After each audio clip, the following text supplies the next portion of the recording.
Phantom Blade Zero. This dark wuxia action RPG absolutely slaps if you're craving that Sekiro-style combat, but with way more speed and flash.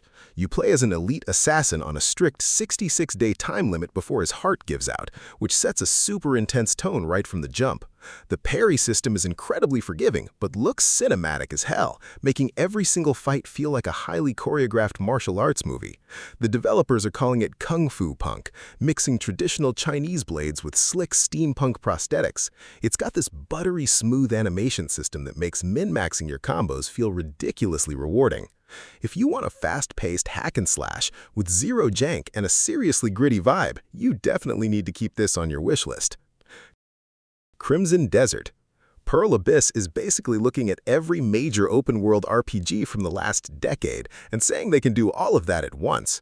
You're stepping into the boots of a mercenary named Macduff, and the amount of freedom here is actually insane. We're talking crazy physics where you can seamlessly transition from brutal medieval sword fights to straight-up professional wrestling on a goblin. You can parkour over buildings, hop onto a flying hot air balloon, and pull off some of the most chaotic combat encounters we've seen in years. It looks beautiful, sure, but the real draw is just how reactive and unscripted the world feels. It's exactly the kind of sandbox that lets you cause pure chaos for hours on end. The Blood of Dawnwalker. The ex-Witcher devs over at Rebel Wolves are cooking up a 14th century dark fantasy RPG that looks insanely promising. You play as Cohen, a guy who's human by day and a full-blown vampire by night. The day and night cycle actually fundamentally changes how you play. When the sun is up, you're relying on a slick directional sword fighting system and talking your way out of trouble. But once it gets dark, you're literally walking on walls, teleporting through shadows, and ripping enemies apart with your bare claws to heal up. You've only got 30 in-game days to save your family, so every choice actually matters. This is easily shaping up to be a sleeper hit for anyone who loves deep, choice-driven RPGs. Pragmata. Capcom has kept us waiting forever on this one, but it still looks like one of the most bizarre and visually stunning sci-fi games on the horizon. You're an astronaut exploring a dystopian lunar setting while trying to protect a superpowered little girl named Diana. The environmental storytelling looks incredibly weird in the best way possible. It mixes high-tech combat with some seriously trippy physics puzzles. We still don't know everything about the core loop, but the tech on display is mind-blowing. Seeing the particle effects go crazy while you protect Diana from massive robotic threats just hits different. Capcom has been on an absolute tear lately. If they nail the gameplay mechanics here, this is going to be a totally unique, must-play experience. Saros. This one is giving off massive sci-fi fantasy vibes, and it looks gorgeous. You're essentially dropped into a sprawling alien solar system where magic and advanced tech collide. The combat looks fast, fluid, and super punchy, letting you swap between heavy energy weapons and crazy elemental abilities on the fly. What really stands out is the art direction. It totally ditches the boring gray corridors of most sci-fi shooters for vibrant neon-drenched planets that actually feel alive. The devs seem hyper-focused on keeping the movement buttery smooth, so you'll be dodging and weaving through enemy fire while chaining together some massive area of effect attacks. If you're burned out on the usual live service grindy shooters and just want a tight action game, this needs your attention. Tomb Raider: Legacy of Atlantis. Lara Croft is finally back, and Unreal Engine 5 is making this the best-looking entry in the franchise by a mile. They're dialing back the gritty survival mechanics just a bit to focus heavily on what made the original game so iconic. We're talking massive, awe-inspiring puzzles and deep exploration. You're exploring flooded ruins and utilizing some seriously advanced traversal gear to get around. The environmental destruction looks next level.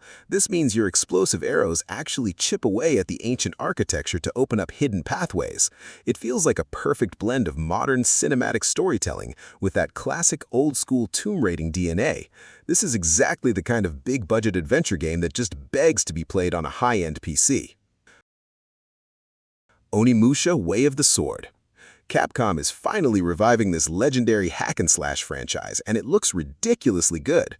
This isn't just a basic remaster, it's a full ground-up revival that brings that classic samurai versus demons action into the modern era.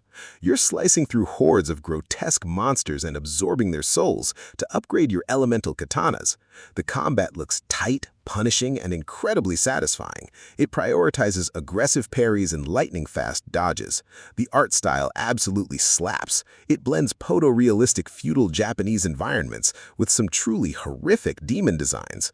If you loved the old-school games or you're just heavily addicted to Souls-like combat, this one is basically tailor-made for you. It's got that signature Capcom polish and looks entirely devoid of any clunky jank. Silent Hill Townfall. The team at No Code is taking the legendary horror franchise in a seriously creepy new direction. Instead of just running away from monsters in the fog, this one leans heavily into psychological terror and interactive puzzles. You're piecing together a terrifying mystery using old-school CRT monitors and cryptic audio logs. The atmosphere looks incredibly suffocating. It plays more like an intense narrative thriller where every single detail in the environment is trying to mess with your head. It's not about blasting zombies, it's about that slow, creeping dread that gets under your skin and stays there. If you appreciate horror games that rely on smart writing and deeply unsettling vibes rather than cheap jump scares, you're gonna love this. Control Resonant.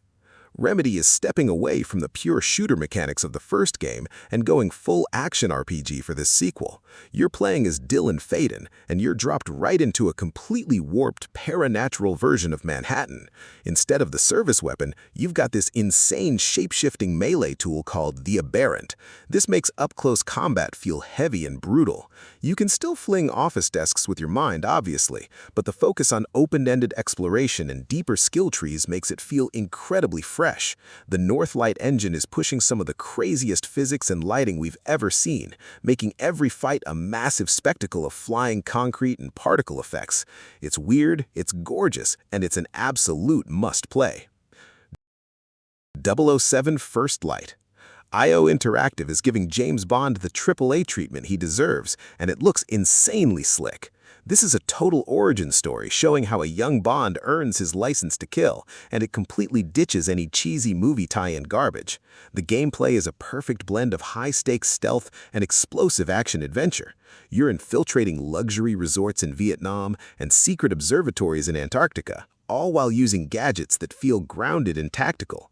The developers explicitly cut out all the generative AI fluff to ensure the writing and the world feel entirely handcrafted and authentic.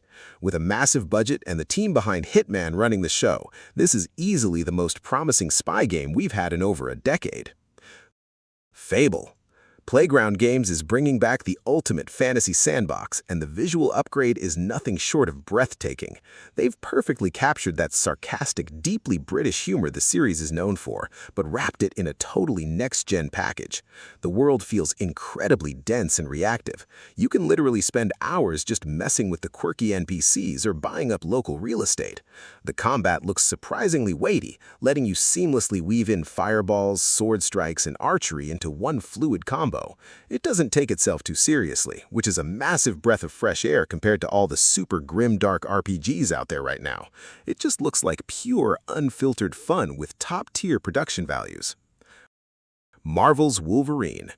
Insomniac Games is taking off the kid gloves for this one, delivering a dark, mature, and violently aggressive brawler. You're tearing through the criminal underworld of Madripoor, and the combat looks vicious. Every swipe of Logan's claws feels incredibly lethal. They've built a damage system where enemies actually show the physical toll of getting slashed. It's way more grounded and intimate than Spider-Man, focusing on brutal close-quarters takedowns and a deeply personal narrative. The animation is top-notch, capturing that raw, animalistic movement that makes Wolverine so iconic. If you want a superhero game that actually earns its mature rating and gives you a deeply satisfying, heavy-hitting combat loop, this is going to be an absolute banger. Intergalactic, the Heretic Prophet. This is a massive sci-fi epic that wants to completely ruin your social life. It blends heavy third-person shooting with some incredibly deep RPG mechanics set across a completely hostile galaxy. You're taking on the role of a rogue commander fighting a fanatical alien empire, and the sheer scale of the battles is ridiculous. You can call in orbital strikes, pilot heavy mechs, and customize your weapons down to the smallest internal components. It has a slightly grindy loop, but the loot economy is so well designed that upgrading your gear feels deeply addictive. The art direction is imposing and brutal, giving off heavy 90s sci-fi vibes with jaw-dropping modern graphics. It's a total blast if you love hardcore sci-fi shooters.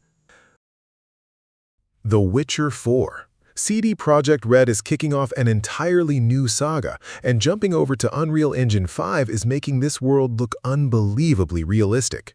We're moving away from Geralt and following a new Witcher from the School of the Lynx.